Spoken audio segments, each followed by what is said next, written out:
Welcome back to Island Mama. Today we are doing the all famous Trinidad Geera chicken. I have my chicken in the bowl. I already cut it up into like 2-inch pieces or 2.5 inches. You know, we want to get small bite size.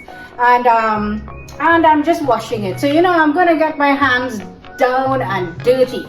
So yes, I wash it. I take it out, take out all that mucky stuff that I really don't like. But that's okay, whatever, to suit you. And then I'm going to season it up. Here we go. I am just going to put in my green seasoning that I'm accustomed to, which is shadow benny.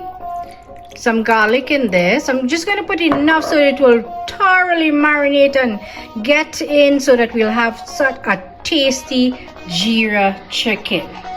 What we want to do is put enough salt. So let's say 1 tablespoon to 1 5-pound chicken. And even though I did put garlic and some pepper in my seasoning mix, I'm still going to top it off with some garlic powder. And this process is very simple now. 1 teaspoon of minced garlic, 1 teaspoon of minced ginger, 1 teaspoon of whole Geera or cumin. Saute it in your pot with around 2 to 3 tablespoons of hot oil until golden brown, and then chunk your chicken in it. Put it on medium to low heat so that it is going to fry uncovered. Keep rotating and turning it until it is properly fried and cooked. Remove from heat.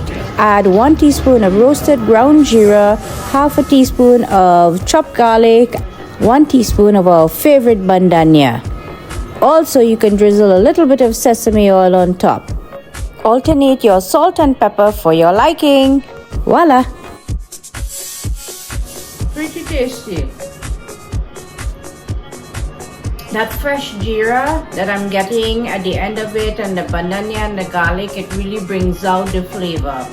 And that's what it's all about. It's about Geera chicken. So we want to essentially get that very Geera or cumin taste in it. Let's go. Stay tuned for my next video.